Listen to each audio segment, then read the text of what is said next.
Empanadas de la Ribera cumplió 15 años. Empanadas de la Ribera, el gusto sano de la empanada horneada. Presenta Malvin Alto, pinturería, ferretería, sanitaria, herramientas, electricidad, pinturas Belco, la esquina naranja de Hipólito Yrigoyen y Camino Carrasco.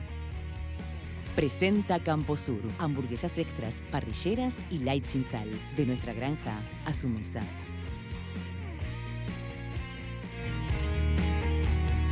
Llegó desde Inglaterra el purificador de agua número 1 a nivel mundial, Doulton. Véalo. Doulton 0800 8876. Tecnología de filtrado superior. Múltiples certificaciones europeas. Purifica hasta aguas no tratadas. Doulton tiene el modelo que mejor se adecua a tu necesidad. Envío sin costo a todo el país. Pagos sin recargo con todas las tarjetas. En julio, instalación sin costo de todos los modelos sobre y bajo mesada en Montevideo y Ciudad de la Costa. Doulton.com.uy. Asesórate en el 0800 8876 o en Salto 1161, esquina Maldonado.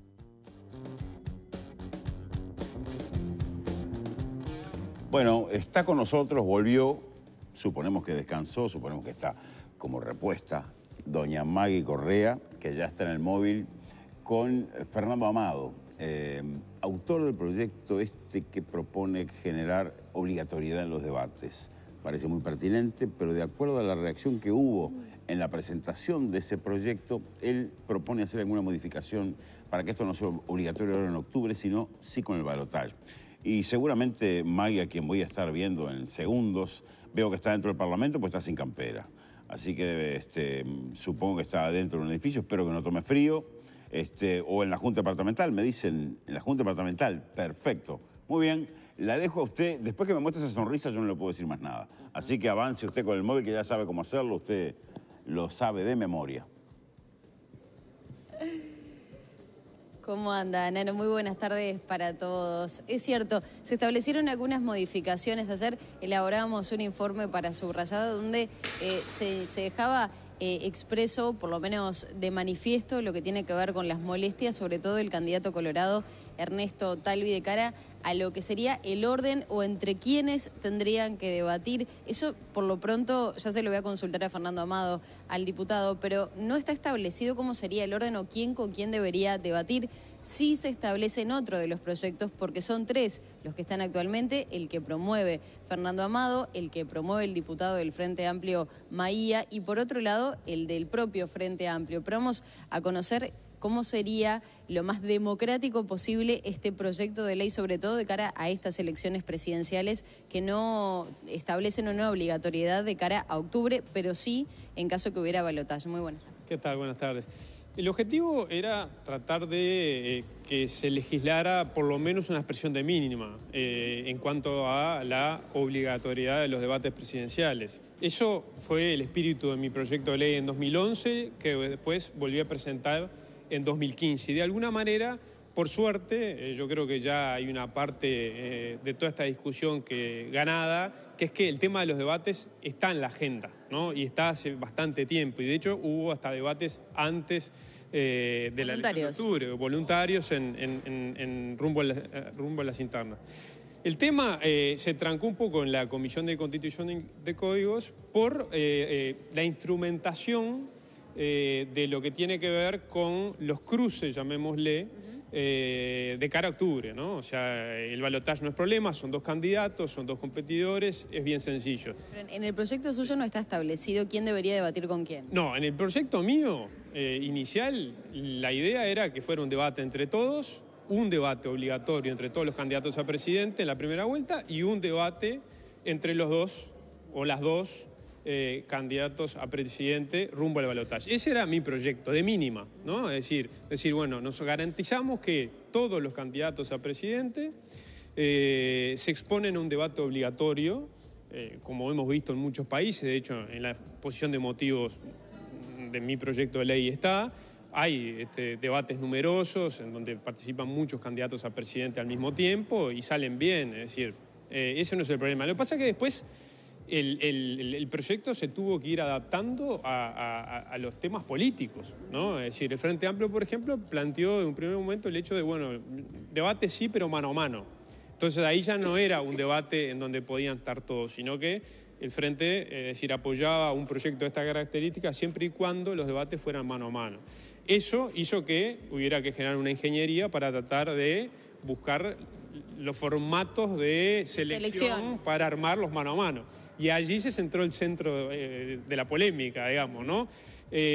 Por eso yo creo que son de recibo. Vamos a explicar un poquito, porque ahí sería en base a los resultados de la elección de 2014. Hoy lo que el Frente termina poniendo en la comisión como su proyecto, que tiene los 50 votos y que está consensuado dentro del Frente, es un proyecto que lo que dice es, en primera vuelta, hay dos mecanismos para hacer las duplas que van a debatir. Por un lado, quienes participaron ya en la elección de 2014, en octubre de 2014, bueno, el orden de esa elección, de los votos que obtuvieron, es el orden en cómo van a debatir. Entonces debatiría Frente Amplio y Partido Nacional, Partido Colorado y Partido Independiente, y después quedaría un debate de 3, porque es impar el número, y eso lo prevé, digamos, la redacción del proyecto de ley del Frente, en el cual debatiría el candidato del Partido de los Trabajadores, el candidato del PERI y el candidato de Unidad Popular. Y por otro lado, los partidos que no participaron en la elección pasada, que son partidos nuevos,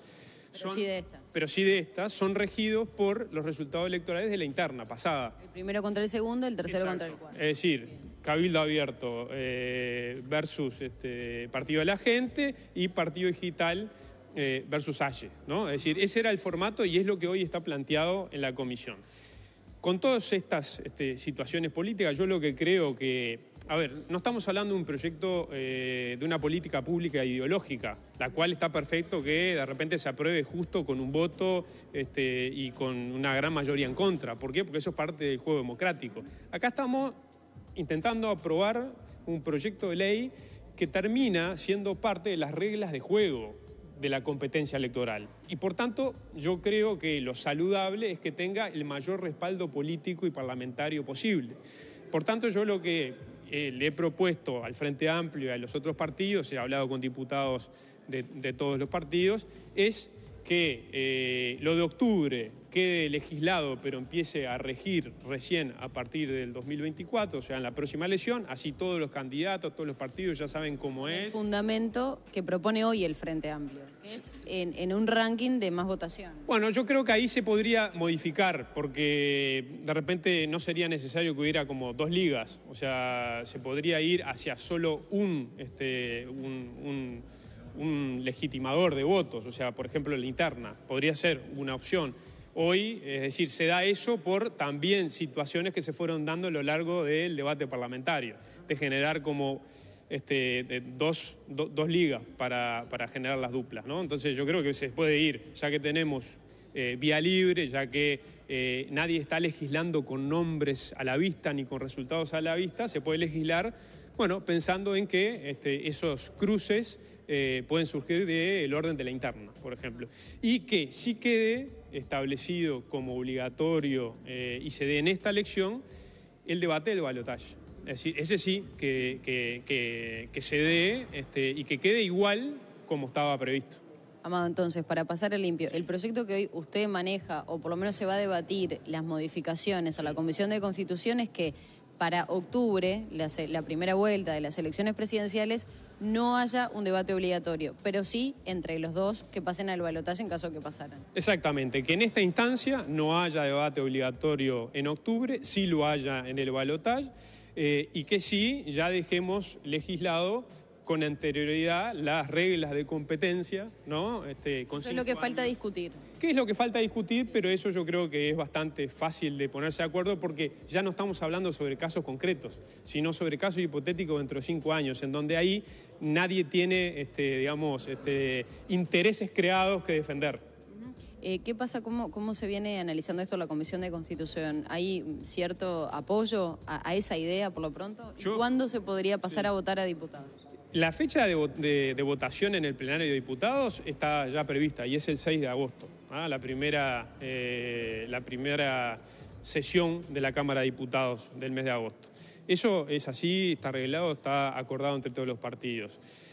Hay comisionantes, yo creo que va a haber posibilidad en las comisiones que se generen antes de ajustar la decisión y sobre todo ajustar algún texto con respecto a lo que yo decía de las reglas de juegos para después, para la del 2024, para la de octubre. Pero yo he escuchado en el día de hoy a Maía, presidente de la comisión, decir que está de acuerdo y que es razonable seguir este criterio para esta vez. He escuchado a otros legisladores de la oposición también decir lo mismo, con los que he hablado telefónicamente para plantearles que yo iba a presentar estas modificaciones. Me manifestaron que también estaban de acuerdo y que lo iban a llevar a sus partidos. Así que es un esfuerzo para que esto que son reglas de juego salga con un apoyo, yo diría, bastante amplio, porque se lo merece. Amado, ya nos tenemos que despedir, pero no puedo dejar de preguntarle la situación política suya, que tanto lo hemos hablado también. ¿Hay alguna novedad, algún acercamiento con algún sector? El acercamiento ahora lo tengo contigo haciendo esta nota y por ahí me quedo. Nada, ninguna novedad entonces. No, no hay novedades. Muy amable. Gracias. Bueno, era el diputado Fernando Amado entonces, analizando un poco la realidad de este proyecto de ley de debates obligatorios. Allí estuvo explicando entonces que en lo que ahora se pretende legislar, por lo pronto, es que no sea obligatorio de cara a octubre, sí, en caso que se pase al balotaje. Seguimos con ustedes allí. Bien. Clarísimo, Magi, obviamente, como siempre, haces las cosas de forma muy clara, muy concreta, quedó clarísimo. La última pregunta también quedó clarísima. Y ahora sí, nos metemos en el debate. Soledad de Franco, buenas tardes, ¿cómo le va? Buenas tardes, gracias Bienvenida por la invitación. a este debate Por favor, complejo, que tiene muchas puntas. Ya hicimos una pequeñísima introducción sobre un tema que en alguna medida tiene una relación, porque todos los temas en alguna medida están relacionados. Pero acá la producción preparó un tape disparador como para que nosotros podamos ingresar en el tema del acoso laboral de otra manera. Así que vamos a verlo y después arrancamos. Véalo. La Comisión Central de Prevención y Actuación ante el Acoso y la Discriminación de la Universidad de la República recibió más de 130 denuncias de acoso laboral y sexual hasta la fecha. Muchas de las personas damnificadas manifestaron que la mecánica para realizar las denuncias no ofrece garantías suficientes, por lo que se infiere debe haber muchos más casos aún no denunciados. El rector de la Universidad de la República, Rodrigo Arín, expresó la necesidad de revisar el protocolo que fue aprobado en 2013 para regular el proceso de denuncia y garantizar la privacidad. Las facultades de Ciencias Económicas y Veterinaria ya cuentan con un protocolo de actuación propio, en tanto que otras 7 lo están elaborando. Una docente del Instituto de Matemáticas de la Facultad de Ingeniería renunció a su cargo y denunció en su carta presentada ante las autoridades la situación de acoso sexual que enfrentó en el departamento. En la carta, la docente expresó las dificultades que tuvo para realizar la denuncia en el ambiente universitario. Según datos oficiales, de cada 144 mujeres que dicen haber sufrido acoso sexual laboral, solo una denunció el hecho. La dificultad para probar el delito, la percepción social y la ausencia de equipos técnicos profesionales en las instituciones y organismos son las principales causas por las que las víctimas eligen el silencio. Por otra parte, el ministro de Trabajo y Seguridad Social, Ernesto Murro, encabezó este 28 de junio una conferencia de prensa en la cual informó el contenido del convenio sobre la eliminación de la violencia y el acoso en el mundo del trabajo al que se arribó en la reunión de la Conferencia General de la Organización Internacional del Trabajo. Murro precisó que se hará todo lo posible por ser uno de los primeros países del mundo en aprobar este convenio. El acoso laboral, un problema creciente en el mundo. Decíamos acá que una obsesión del Uruguay de ser los primeros en firmar el convenio. Pasa lo que pase después, pero nosotros firmamos el convenio. Pero bueno, Soledad de Franco, bienvenida, abogada especialista en estos temas. De entrada una pregunta que parece obvia, pero te la hago igual. Sí. Uno, ¿por qué se dedica a esto? ¿Se dedica por haber vivido alguna experiencia personal o porque realmente te tocó de cerca y sentiste que alguien debería defender ahí? Sí, a mí lo que me inspiró a hacer la carrera que llevo adelante con mucho orgullo fue esa persecución de restablecer cuando la balanza está desequilibrada, o sea, el afán de justicia.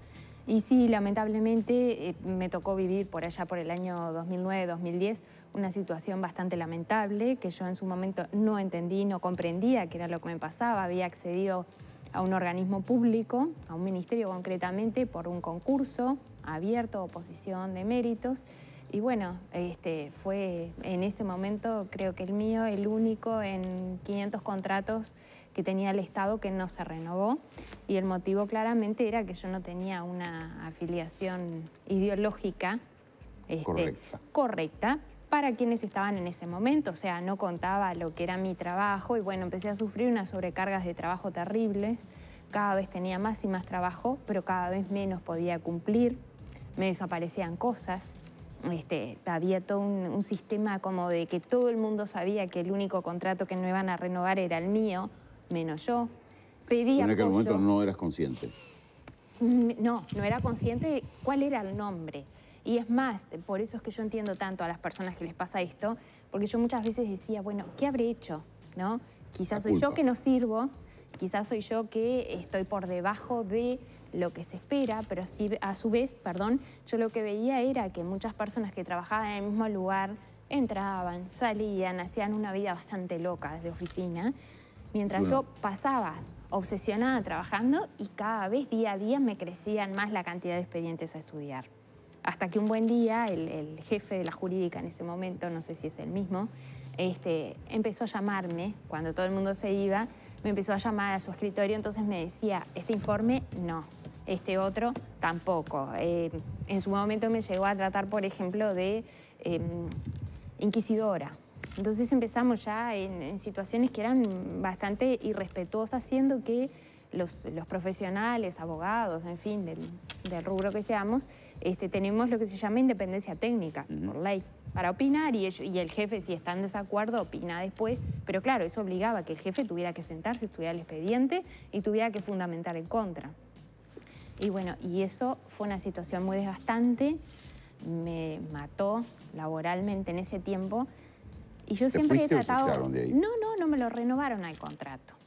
Y lo más triste, también comprobé lo que es la actitud, y obviamente no estoy generalizando porque hay muy honrosas excepciones, pero en su momento yo pedí apoyo al sindicato de ese ministerio, porque era un secreto a voces lo que estaba pasando.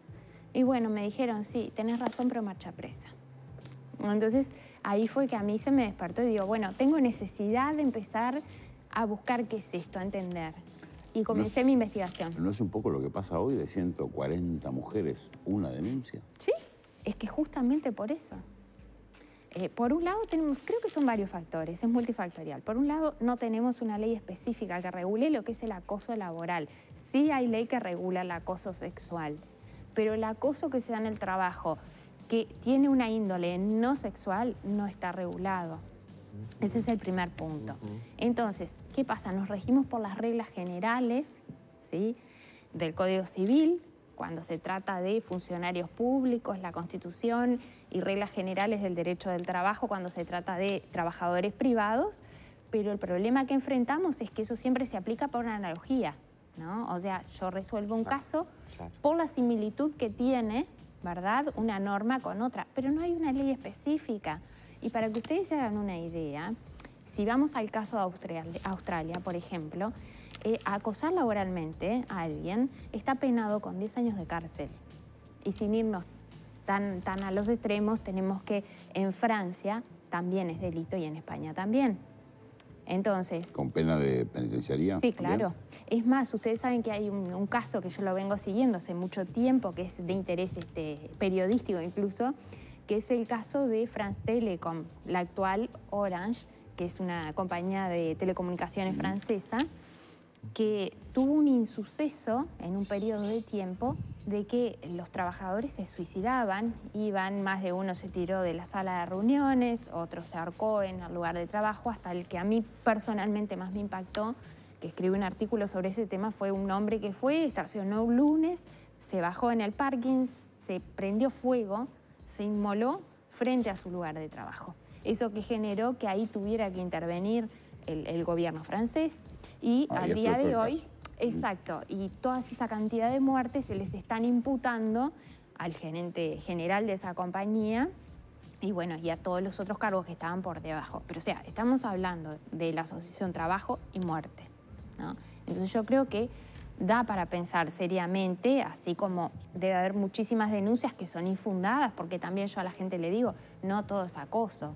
Una broma aislada no es acoso.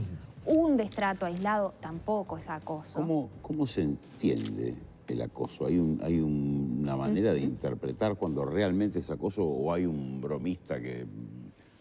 Exacto. Que capaz que es un poco tonto y hace una broma fuera de lugar? Claro, yo lo que recomiendo en esos casos, por lo que tú planteas es, bueno, si hay un bromista, hay que distinguir si es una situación de acoso sexual o si es una situación de acoso laboral. Totalmente no sexual. distinto, sí. O sea, si es desde el punto de vista sexual y hay una broma que a la persona no le agrada, no le cae bien, creo que lo mejor es a la primera decir, mira, fulanito, Cortar hasta aquí ahí, llegamos, por la cortar cara, aquí. sí. Porque en ese caso sí yo tengo una ley que me protege y puedo activar mecanismos internos y puedo activar mecanismos ante la propia inspección de trabajo. ¿Y en lo laboral? En lo laboral estamos más complicados porque al no tener ley nos regimos generalmente en las empresas y también en organismos del Estado por lo que mencionaban un poco en la nota que es los protocolos de actuación. Pero ¿saben cuál es el problema que yo noto en los protocolos de actuación que he visto de todo tipo de color, públicos y privados? Que son declaraciones de principios, pero que la gente cuando va a denunciar se las revictimiza y sobre todo algo que es muy perverso y me molesta mucho en el Estado, que quien juzga generalmente es parte del problema. Exacto. Y eso no es serio. No, está en contra no de totalmente lo... No se puede ejercer el rol de abogado, de fiscal y de juez. O sea, vos lo que estás dando a decir es que es muy difícil continuar con la vida laboral después de haber vivido un acoso en ese lugar. Es muy difícil, es muy, muy, muy complejo porque de hecho en situaciones de personas que dicen, bueno, yo quiero llevarlas hasta las últimas consecuencias, denuncio ante el Ministerio de Trabajo y después el Ministerio de Trabajo en algunos casos, cuando son los particulares, si hay indicios, sanciona a la empresa económicamente. Pero ¿saben cuál es el problema? Que a la persona su situación no se le soluciona. Entonces tiene que seguir manteniendo su fuente laboral conforme la economía del hambre, como decía de Jules. Estas cifras, ¿qué nos muestran? Que hay un mundo en el gris, en negro, que desconocemos, que están viviendo hoy acoso laboral y acoso sexual posiblemente. Sí, yo creo que sí. Creo que más en el acoso laboral, porque en el acoso laboral, al existir una ley específica, si bien no es milagrosa como toda la ley, o sea, tenemos Código Penal y con eso no evitamos ni los homicidios ni las violaciones, pero sí eso oficia de freno y un freno claro, porque hay reglas de juego claras. En el caso del acoso laboral, y bueno, sabemos que si te están acosando y la empresa no hace nada, el abogado que te va a decir, bueno, date por indirectamente despedido. Tú lo comunicas a la empresa, si es una empresa particular, y me está pasando ahora un caso concreto de un cliente, que la empresa dijo, yo no acepto que usted esté indirectamente despedido, entonces no le dio la baja de BPS. Ni una ni otra. Y ni una ni otra. Entonces quedan unas situaciones de limbo jurídico de meses y no tienen ingreso. Soledad, si hay que pasarla de nuevo, eso que te pasó en ese ámbito público, ¿qué harías? Y volvería a hacer exactamente lo mismo en el sentido de ponerlo de manifiesto y abocarme a solucionar el problema. ¿De qué forma yo he tratado como trabajo de hormiga? Porque soy muy consciente que ha sido sola, han sido batallas contra molinos de vientos. Bueno, tratar de aportar mi grano de arena. Mi granito de arena en esto fue estudiar todo lo que es el derecho comparado, americano, de otros continentes, y bueno, y llegué a la conclusión de que era necesario un proyecto de ley. Lo redacté, lo patenté, y en 2015 se presentó a la Cámara de Representantes. Actualmente ya está discutido en la Comisión de Asuntos Laborales, o sea, está listo para que se apruebe en comisión y pase a plenario. Pero lo que yo creo es que al ser año electoral hay cuestiones más urgentes, no más importantes, pero sí más urgentes. Exacto. Espero que el Parlamento, bueno, haga lo que tiene que hacer. Yo siento que usted está nerviosa con esto que está escuchando. No, yo escuchando atentamente y reflexionando. Y tú también, precisión maravillosa, ambas. Sí, una precisión maravillosa. A mí me alegra mucho, primero, que seamos todas mujeres una vez más debatiendo ese tema, porque Uno también de los lo estoy disparadores debatiendo. también. Inclúyame. Es un aliado. Es un aliado. Inclúyame. Y muy buen aliado. Sí, que estamos mujeres y amigues. Y a mí. Amigues, vamos a instalar. Tengo una cara de amiga, tengo que ni le digo. No, poniendo un poquito de broma, porque una de las características, me parece, de ese gran problema es la invisibilización, ¿no? No es que estén pasando más casos, sino que hay más sensibilidad al tema y hay más mujeres en condiciones de poder y de conocimiento, de poder tomar el frente, porque así como pasan con las trans, con las poblaciones negras, es importante que los protagonistas hablen, es importante que las mujeres hablemos de estos temas y es importante que traigamos el conocimiento con la autoridad del conocimiento para poder, de nuevo, volviendo a Megan Rapinoe, ¿no? Primero tenés que probar que sabes para poder meterte en estos temas, ¿no? O sea, ella tiene un proyecto de ley, muy poca gente sabe más o igual que ella, entonces eso también a las mujeres les da otras herramientas. Sí, porque además lo vivió. No es además solamente que lo sabe. Además lo vivió, que también quería puntuar rapidito, Colette, ya te dejo que... No, tranquila. Muchas veces lo que pasa también en el ambiente laboral es que cuando una mujer asciende a una situación de poder jerárquico, como que empieza a desconocer todo lo que pasó o todo lo que pasa en las demás. Entonces es importante que nosotras todas empaticemos, pero de verdad, no en la declaración de principios, sino sabiendo cómo funciona el mundo corporativo, cómo funciona el mundo laboral, cómo funciona el mundo estudiantil, porque hay muchos casos también de docente con alumna, y también pasa con los hombres, pero tenemos los datos acá de que, bueno, de cada 10 denuncias, una es de varón y otras 9 son de mujeres. Entonces, el componente de género es importantísimo, es casi esencial para poder develar ese problema. Entonces, me da mucha alegría, primero, que estemos pudiendo hablar de esas cosas y que después haya un especialista de esa altura, con tantos estudios, y que esté llevando adelante un proyecto concreto. Sí, concretísimo. ¿No? Eso es lo más importante. Sí, acá tenemos que plantear también el tema de las relaciones de poder. Sí. ¿No? En esto que hablaba Denise, 9 de cada 10 denuncias son mujeres acosadas por hombres. Entonces, esta cuestión del poder, ¿no? Del hombre hacia la mujer, pero además que el poder no es solo de género, sino que el poder también es de cargo, porque en general esos hombres tienen más cargos. Y el poder es económico, porque esas mujeres necesitan ese trabajo para subsistir. Entonces está jugando con una cantidad de cosas en que termina pasando esto que la doctora planteaba y que a mí me quedó repicando en la cabeza, que nos pasa en diferentes ámbitos, te sentís culpable, ¿no? Terminás sintiendo que vos tenés la culpa por vestirte de un... Lo dijo ella. Exacto. Claro. ¿Qué tengo yo? Sí. ¿Qué hice mal yo? Exacto. Que por vestirte de una manera, por maquillarte de una manera, entonces yo soy la que estoy provocando, entonces yo soy la que... Y llega una cuestión que genera una angustia muy grande y que hay como que quebrar esta cosa. Entonces, que además haya tantos casos y tan pocas denuncias, también te está hablando de algo. Sí. También te está hablando del miedo, ¿no? Te está hablando de la ineficacia de los protocolos, ¿no? De que no todas las empresas están conscientes de esto y que de pronto esto que vos decías, Nano, de repente alguien lo hace como una broma, ¿no? Y por más que la persona le diga, no, pará, no me gustan esas bromas, la persona inmediatamente va a decir, ah, pero mirá... No tenés humor. No tenés humor, no sí, tenés esto, no tenés compañerismo, te estoy haciendo una broma. No... Y a veces hay bromas que no nos gustan.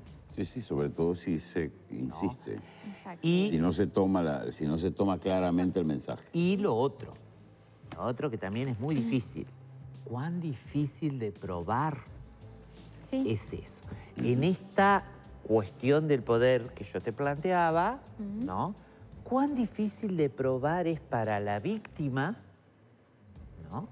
Que ese hombre que tiene más cargo en general te está o acosando laboralmente o acosando sexualmente, ¿no? Entonces, y te está persiguiendo, porque yo estoy pensando en un caso que viví hace mucho tiempo, pero donde terminé renunciando por una cuestión de que había como una persecución, pero siempre hablada, nunca escrita. Entonces, es lo que te termina diciendo, es tu palabra contra la de la otra persona, ¿no? Entonces, cuán desiguales estamos ahí. Exacto.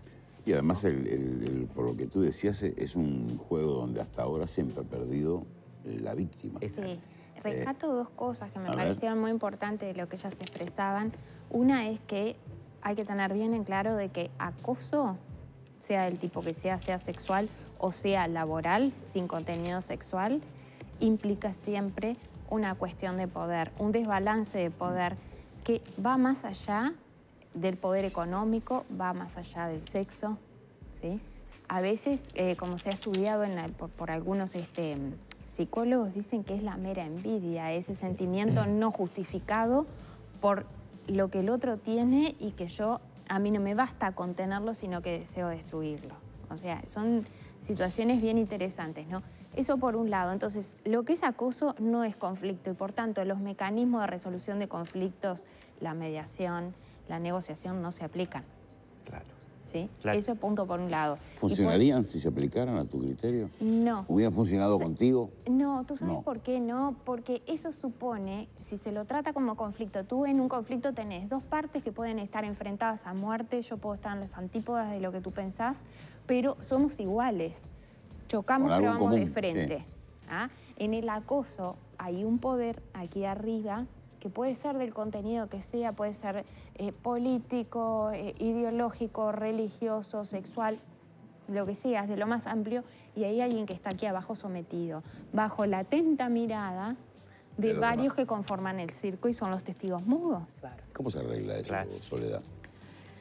¿Cómo se arregla? Bueno, primero generando un poco más de conciencia, educando en el respeto y sobre todo teniendo en cuenta que cuando estamos hablando de estos temas, más allá de que no hay una ley que yo creo que la impulso y la defiendo tanto porque creo que si bien es mejorable, es buena, es un buen proyecto, el primer artículo de la ley lo que dice es trabajar en condiciones dignas es un derecho humano fundamental, o sea, va más allá de toda ideología y hace a la esencia de lo que es la persona como tal, o sea, un ser digno. Entonces creo que eso es fundamental en un marco de derecho y un naturalista como la Constitución que tenemos, que es de avanzada en todo lo que es la parte de derechos humanos, pero que es necesario que tengamos herramientas prácticas y concretas para aterrizarlo.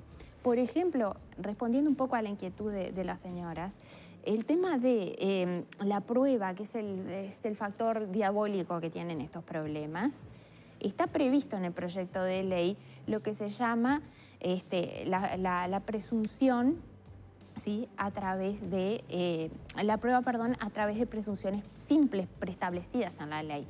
Ejemplo, yo tengo un funcionario de un departamento del Estado, lo recluyo, no le asigno trabajo, que de esos muebles, lamentablemente, yo los he visto personalmente y hay muchos que los estoy defendiendo, ¿sí? Hay gente que se hace la viva, pero hay muchos que no, que están, además somos todos ustedes, todos los presentes aquí, estamos pagando el salario, el sueldo, a través de nuestros impuestos, y esas personas están torturadas porque no les permiten ejercer su función y cargo. Vaya a saber por qué, y no importa el por qué tampoco. Entonces, ¿a qué es lo que se va?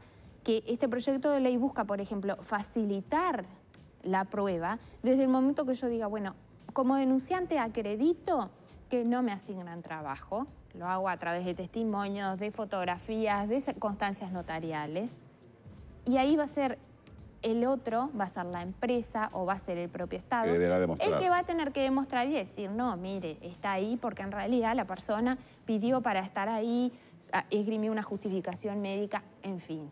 Pero es tratar de facilitar la prueba, porque si no, ¿por qué no se aplican los mecanismos de resolución de conflictos? Porque impone sí o sí o implica una revictimización secundaria.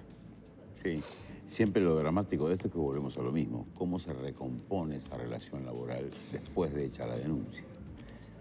Sí, es bien difícil. Yo creo que en el estado que estamos al día de hoy no se recompone, y lo digo con gran pesar porque en los casos que defiendo, cuando son denunciantes privados, que sí me parece necesario aclarar, si bien son menos los hombres, también hay hombres. Sí, claro. Porque además hay una cosa que... El hombre quizá denuncie menos también. Exacto. Claro. El hombre, por todo lo que lo rodea socialmente, miren que vienen con una vergüenza terrible, ¿no? Y más si quien la está persiguiendo es una mujer, o sea, es como que les destroza su virilidad. Claro, Exacto. Sí, los deconstruye, ¿no? Se acabó, no cierra la cuenta. Exactamente. Claro. Hay mucha gente que se siente muerta en vida. Entonces, ¿cuál es la solución?